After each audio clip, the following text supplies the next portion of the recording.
If you had told me when I was in law school that I was going to open my own law firm, I would have laughed. That was never the plan, but here I am 10 years later, having been a solo for 10 years, and knowing that this was the best decision that I had ever made. And for a lot of you, it probably is the best decision as well. And maybe for some of you, you're trying to decide if that's the right decision. I'm here to tell you, if you're thinking about it, it probably is. I'm Darcel Lobo, a solo attorney who teaches you how to open and build a successful solo law firm. And if you're sitting there wondering if you're capable of opening a law firm and if you can do it, I'm here to tell you that you are. And I know that because I was in your same shoes. I was in that same boat trying to figure out if this was going to be the right path for me. If I had what it took to open a law firm, who knows how to open a law firm? That whole idea sounded so just kind of crazy and foreign to me. And if you're anything like me and where I was working at a small law firm. I had been there for 7 years before I went out on my own. And you may be in a spot where you're working for another firm, or maybe you're a government attorney, or you're just somewhere else and trying to figure out if going out on your own is right for you. And there's so many reasons why people go out on their own. I think it usually all kind of boils down to time and money. But beyond just time, for me, it was the freedom and the flexibility. And, my kids were younger back then.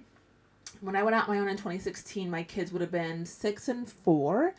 So just, one was in kindergarten, maybe or starting first grade, and one was going to be starting kindergarten, pretty soon thereafter. And I knew that, I felt like I had worked so hard to become a lawyer, right? And my whole life, I've been a box checker. You do certain things, and you do them in certain orders. And so, with high school, straight to college, straight to law school. I graduated law school, I was 25, and I was a licensed attorney. And I had worked so hard to get to where I was. I knew that I wanted to continue being a lawyer, but also I wanted to be able to show up in a way that would work for me and for my family and would give me the fulfillment of both, of being a lawyer, but then also being a mom, being a spouse, and all those things. And we talked kind of before, in that journey of also trying to find yourself and what you want and what you like and what you want to do for you. And so part of me in going out on my own was this is a way for me to hang on to me and what I want to do and to still have this career, because I identified so strongly with being a lawyer, right? Leading up to law school, when everybody asks you, what do you want to do? What do you want to be? I want to be a lawyer. And I was on that path to becoming a lawyer. And then when you're in law school, you're a law student. Again, on your path to becoming a lawyer. And so my identity was so tied to becoming a lawyer that I knew I needed to find a way, how can I be a lawyer? And how can I continue to fulfill my dream of becoming a lawyer, but also with this new place where I was in life, this new place of being a mom and being, a wife, and how can I do those things? And I knew that working for a firm, I'm in the kind of greater Seattle area, so working at a firm in Seattle at 60 plus hours a week just wasn't what I wanted. And when I was in law school, I had Rule 9 for the prosecutor's office. But this was back in 2008 when I was in law school. And back then, the market crashed and they could not bring us on as full-time attorneys when we graduated. That was the plan. You interned, it was a paid internship in your second year of law school, your third year of law school, and then they would bring you on when you graduated. But they couldn't. The whole state had a budget freeze and couldn't hire us on. And then so I was one of many who was facing graduating law school, being a lawyer, and not having a job. So I got real scrappy and started reaching out and writing letters to all the local law firms in my area who did real estate. That's kind of what I was also interested in, was real estate. And so just cold reaching out to them.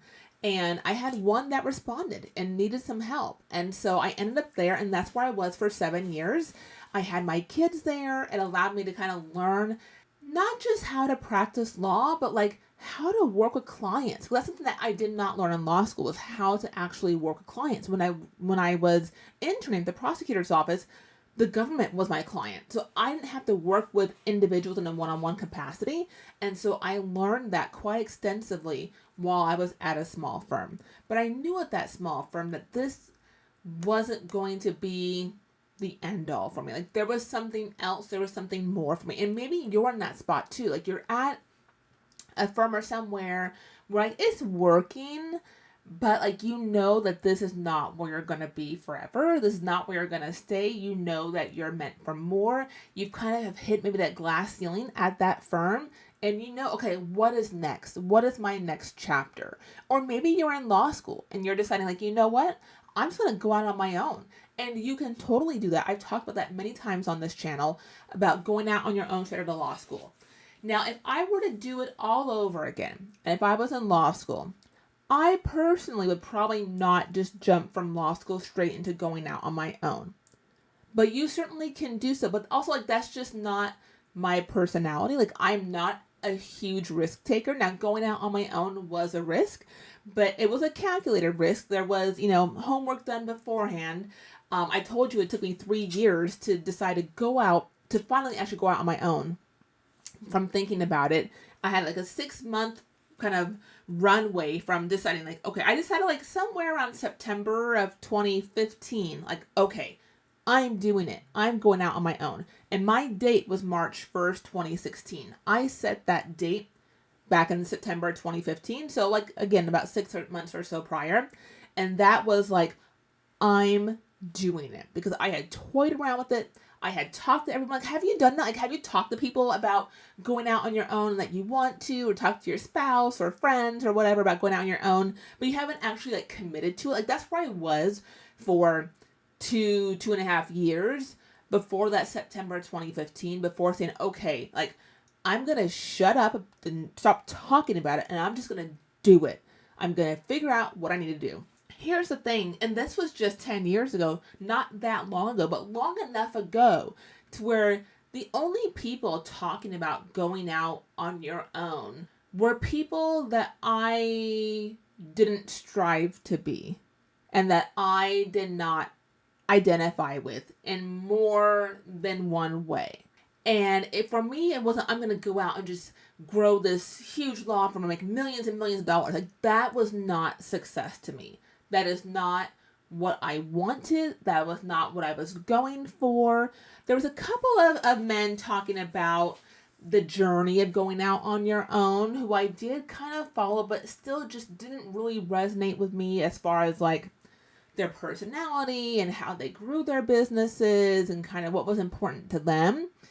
And so now, like, you have so many options of people talking about business and opening a law firm and running a law firm, right? That you can kind of find someone who kind of fits what you're looking for. If you're looking to build this huge multi-million law firm with 10 attorneys and it's a huge, like, I'm probably not the best fit for you. Like, that is not in the cards for me. That's not what I want to do.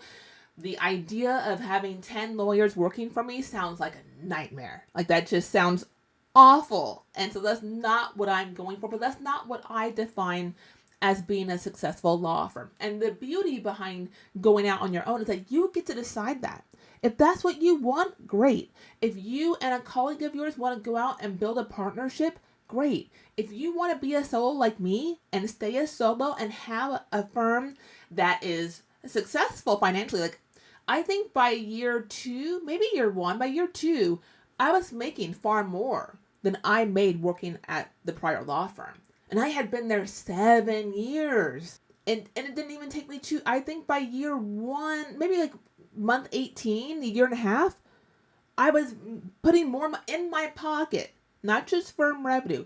I was putting more money in my pocket than I had at that prior year firm for 7 years prior. And I understand, like, that firm had overhead, it had profit to make, but I found that I could work less, run my law firm how I thought a law firm should be ran, do the practice areas that I wanted to do, not take on clients that I don't want to take. I could decide all those things and make more money than I had ever made before. Like, that's the reality of going out on your own. Now, I don't say this to paint this picture that it's super easy. Like, you're going to have to do the work. But for me, and probably for you also, if you're here, you'd much rather do the work for yourself, right? And reap the benefit, like 100% reap the benefit of your effort instead of putting all that effort in to somebody else's law firm and to somebody else's pocket.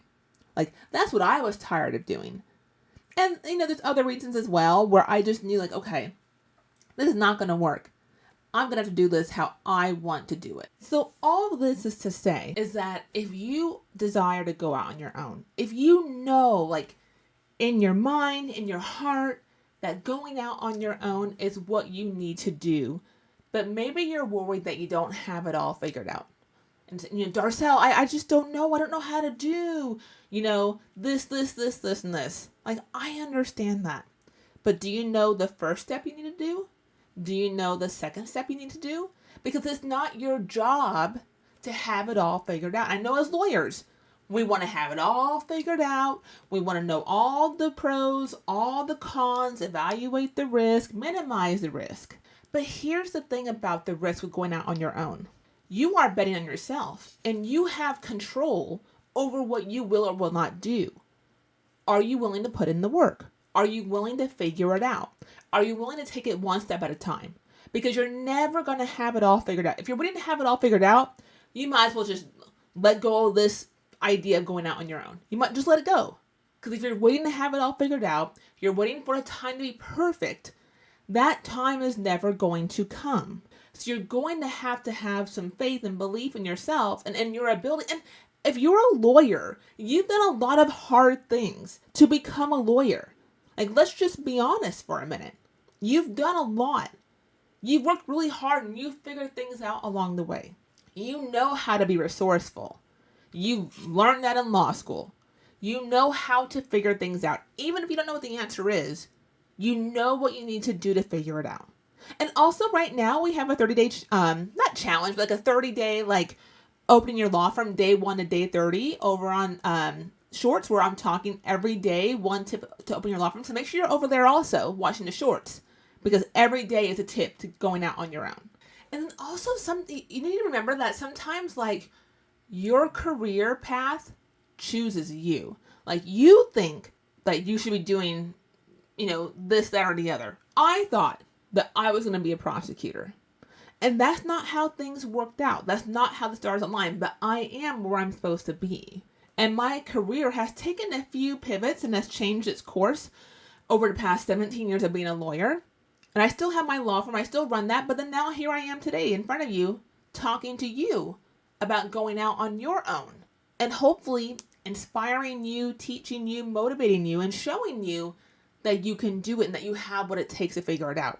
I could have never planned that I'd be doing this when I was in law school. That was the farthest thing from my mind. I had never owned a business. I had no plans to go out on my own.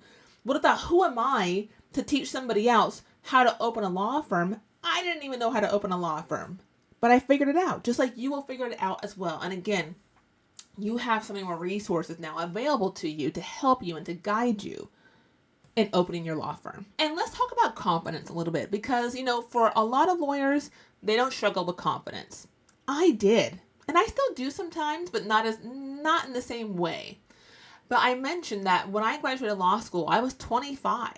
And a lot of clients kind of didn't take me seriously. And I felt a lot of having to prove myself, right? And having to make sure I looked the part, I sounded the part, and that I fit whatever box I thought clients would be looking for in a lawyer. Whereas now today, that's not the same thought process that I have. I am who I am. And also, with my law firm, I have a separate YouTube page for my law firm that I've had for 4 years now or so, talking about estate planning and real estate and things like that. I would have never done that 17 years ago, because I didn't have the confidence at all to think that anybody would even listen to me about estate planning and real estate and things like that. So all that to say that if you are in a situation where you feel like you don't have a lot of confidence, you're not sure of yourself, that's not a reason to not do something. that's not a reason to let that hold you back from going out on your own, because you're only going to start to build the confidence by doing. You're not going to build the confidence by going to CLEs and reading books and watching the videos. As much as I love that you are here watching this video, I'm not going to be able to give you all the confidence that you need. Again, part of it is going to be taking a leap of faith and knowing that your confidence will build and grow as you actually do the work, as you actually open your law firm and help clients and provide services and do marketing and do the HR and do all the things that come with being a law firm owner. That confidence in your ability to be a law firm owner and to be, continue to become a better lawyer is going to come from you being a law firm owner and becoming a better lawyer. Like, those things happen simultaneously. It's not one before the other. And also remember, like, the life that you want, whatever that looks like for you and what you desire for yourself and for your family or whatever your needs are, like, you are in charge of creating that for yourself. No one is going to hand that to you.